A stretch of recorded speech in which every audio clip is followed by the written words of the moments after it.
안창호의 철학은 그의 삶과 정신에서 우러난 것이고 생명과 정신, 몸과 마음과 얼로 체득하고 실현한 것입니다.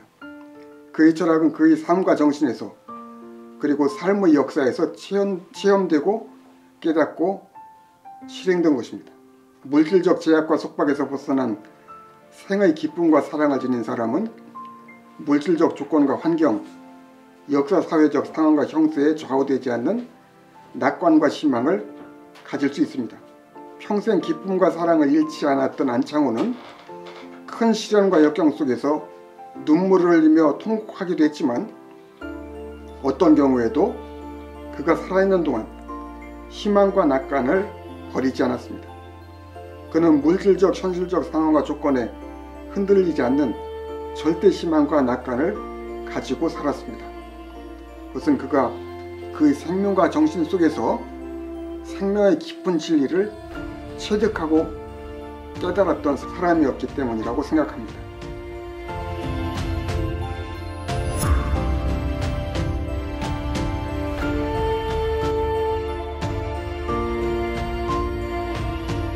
안창호의 민중체험, 쾌재정의 연설에 대해서 좀 말씀드리겠습니다. 안창호 할 때 가장 유명한 연설이 쾌재정의 연설이에요. 이 쾌재정의 연설이라고 하는 것은 그의 나이가 만 20살이 못 되었을 때 자기의 고향 평양 쾌재정이라고 하는 정자에서 하는 연설이지요. 1898년 안창호가 독립협회 관서지부를 만들고 안창호가 만들었다고 할 수는 없죠. 거기 선배 어른들이 하는데 안창호도 참여했겠죠. 안창호가 나이 20살인데 얼마나 영특하고 또 똑똑했는지 연설자로 나오는 게 아주 특이해요. 그거는 인정받은 거죠. 이 안창호가 20세 때 쾌재정의 연설할 때는 나라가 막 기울어갈 때예요. 1897년도에 그때 무렵에는 청일전쟁이 끝나고 일본 세력이 아주 물밀듯이 들어올 때고 그 조선 관리들은 아주 부패하고 무능할 때죠. 그래서 화적대들이 막 들고 일어나고 또 1894년에는 동학농민혁명이 일어나서 동학농민들이 그냥 아주 훑고 지나갈 때니까 굉장히 불안정한 때죠. 근데 관리들이 수탈행위는 갈수록 더 극심했죠. 황실이 무능하고 무력해질수록 지방 관아들의 부패, 억압고수탈은 더 심해지고 하는 거죠. 근데 이 사람들이 독립의 서북지회를 만들고 나서는 고조황제 탄신일을 맞아서 관민공동회라고도 하고 만민공동회라고 하는 걸 열어요. 그러니까 이런 대종연설회가 평안도에서는 처음 열리는 거였다고 해요. 이때가 황제 탄신일이라고 하고 그때까지는 아직 황실하고 독립협회 관계가 파국적인 국면으로 갈 때가 아니니까 평안감사라든지 진위대장 이런 사람들이 다 그거 참여한 거예요. 평안감사나 진위대장이면은 거기서 최고 높은 관리니까 가장 높은 관리들이 온 거예요. 오히려 독립협회 관서지부 임원들은 조금 낮은 데 앉고 제일 높은 단상에 평안감사하고 그 진위대장 이런 사람들 앉고 그랬다니까.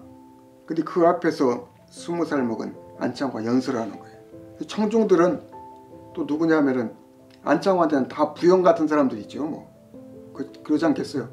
동네 집안 어른들이나 그 같은 지역에 살았던 자기보다 다 나이 많은 사람들일 거니까 부모 같은 사람들, 부형 같은 사람들 앞에 놓고 안창호가 연설하는 거지.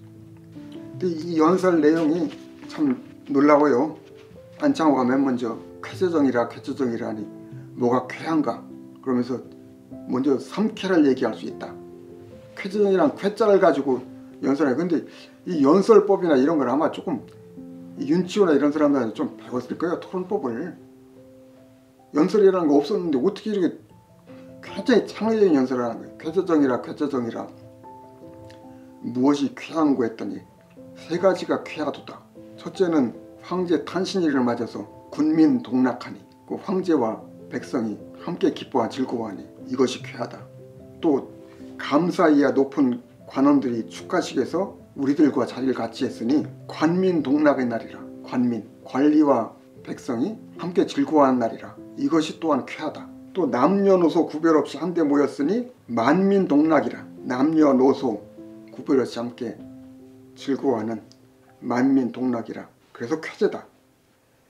이것이 오늘 쾌재정의 삼쾌다. 그러니까 이렇게 서두를 시작하면서 본론으로 들어가서는 평안감사 조민회를 비롯해서 진위대장을 후려치는 거예요. 후려치고 비판하는 거예요. 세상을 바로 다스리겠다고 새 사또가 온다는 것은 말뿐이다. 백성들은 가뭄에 구름바라듯이 잘 살게 해주기를 쳐다보는데 인모 탕관을 쓴 대관 소관들은 내려와서 여기저기 쑥덕거리고 존문만 보내니 죽는 것은 애매한 백성뿐이 아닌가. 존문이라고 하는 것은 이 관리들이 백성들한테 세금 바치라고 아주 쪼여야 되는 그런 문서인가 봐요. 존문을 받은 사람은 당장에 돈을 싸 보내지 않으면 없는 죄도 있다 하여 잡아다 주리를 틀고 돈을 빼앗으니 이런 악정이 또 어디 있는가. 뺏은 돈으로 허구한 날 선호당에 기생을 불러 풍악 잡히고 연광정에 놀이만 다니니 이래서야 어디 나라꼴이 되겠는가. 진의대장은 백성의 생명재산을 보호하는 것이 책임인데 보호는커녕 백성의 물건을 빼앗는 것을 일삼으면 우리나라가 어떻게 되겠는가. 그 앞에 먼저 나라가 위태로운 지경에 빠져있는 걸 얘기를 했지요. 거의 풍전등화 같은 위기에 빠져 있거든요. 국력은 탕진되고 군대는 거의 없어지고 일본 세력과 서양 세력은 물밀듯이 들어오고 부정부패한 관리들을 통렬하게 비판하니까 처음에는 오한이 벙벙해 있던 이 청중들이 너무 놀래가지고 나중에 듣다가는 아주 흥분해가지고는 발을 구르면서 손뼉을 쳤다고 그래요. 환호를 했다고 그래. 이제까지 그런 얘기를 들어본 일이 없거든. 누가 대놓고 높은 관리들을 앞에다 놓고 그 관리를 이렇게 혼내줘요. 그 앞에 황제 이름도 나왔겠다. 군중들이 또 다 그냥 박수치면서 저 발을 구르면서 손뼉을 치고 환호를 하니까 평안감사 조민회랑 진의대장도 어쩔 줄을 모르고 같이 박수를 치고 끝났다는 거 아니에요. 그 쾌대장의 연설이 거의 신화처럼 전해지고 있어요. 그리고 난리가 났지. 저 얼마나 담이 크길래 젊은 사람이 저런 연설을 하느냐. 그래서 저런 담력이 큰 사람을 낳은 부모는 누구냐 해가지고 그 어머니를 자꾸 난리가 났다는 거예요. 그 연설 이후에 어떤 스님은 시골 다니면서 이제 안창호라는 사람이 우리나라를 살게 해준다. 우리나라를 구해줄 거다. 그렇게 얘기하면서 돌아다녔다는 거고, 시골 서당의 훈장은 안창호가 미국 유학을 갔다 오면은 우리는 다 이제 잘 살게 된다. 안창호가 오면 된다. 이런 생각이 퍼졌다는 거예요. 그러니까 평안도 사람들한테 안창호가 얼마나 깊은 인상을 남겼나 알 수 있죠. 나중에 김일성도 안창호 연설을 듣고 큰 감동을 받았다고 하는데 그 김일성이 그렇게 안창호를 존경했다는 거예요. 정권을 잡고 나서 맨 먼저 안창호 가족을 찾아서 안창호의 막내 여동생 안신호를 찾아서 안신호한테 장관급인 여명 부위원장 자리를 줬다는 거잖아요. 안창호 가족을 만나고 싶어 했대요. 김일성이. 김일성이 그랬던 것은 안창호의 명망이 너무 높았던 거지. 내가 이 쾌지정의 연설을 얘기하는 이유는 안창호를 유명하게 한 연설이기도 하지만은 안창호는 이 연설을 통해서 민중과 하나 되는 체험을 한 거예요. 안창호 연설을 통해서 관리와 민중이 하나가 될 수 있었어요. 함께 박수를 쳤으니까 안창호와 그 청중도 완전히 하나가 된 거예요. 안창호의 그 연설에 그 청중들이 완전히 녹아진 거지. 안창호의 말 속에서 청중들이 완전히 하나로 녹아지고 또 안창호와 청중이 완전히 하나로 돼버린 거예요. 그때 안창호는 깨달은 거죠. 민중이 깨닫고 하나로 되기만 하면은 엄청난 힘이 나온다는 걸 안 거예요. 민족 속에 깊은 힘과 지혜가 잠겨있다, 묻혀있다는 것을 깨닫게 된 거죠. 이때 안창호는 민중과 하나 되는 체험을 하면서 민중에 대한 깊은 신뢰와 사랑과 존경심을 갖게 되었다고 생각해요. 민중과 하나 되는 체험, 민중에 대한 깊은 신뢰와 존중과 사랑, 이건 안창호에게 매우 중요해요. 1898년에 이 쾌지정의 연설의 이 체험이 안창호로 하여금 유학을 중단하고 공리협회를 만들게 하는, 그 신미래를 만들고 임시정부를 조직하게 하는, 흥사단을 만들게 하는 그런 시발점이 되었다고 보는 거죠. 민중과 하나로 돼서 민중과 하나가 되는 이 체험이 인류가 할 수 있는 가장 높은 진리 체험이라고 생각해요. 인류 정신사를 크게 세 단계로 나눠볼 수 있을 거라고 봅니다. 첫째는 인간의 바깥에서 진리를 체험하는 거예요. 진리라고 하면 여기서 궁극적인 힘과 가치, 의미 또는 영원한 생명, 이런 거 진리라고 볼 수 있죠. 원시시대의 인류는 자기 바깥에서 자연 만물에서 생명체들에서 궁극적인 힘과 가치, 영원한 생명, 진리 또는 하나님을 발견했어요. 그러니까 산과 강, 큰 바위, 나무 또는 동물, 짐승들에게서 궁극적인 힘과 가치, 영원한 생명, 신을 보았죠. 또 그 다음에는 국가 권력제와 국가 권력 체제, 거기서 궁극적인 힘과 가치를 발견했어요. 거기에 영원한 생명이 있고 신이 있다고 봤죠. 국가종교 시대의 진리 체험이라고 볼 수 있어요.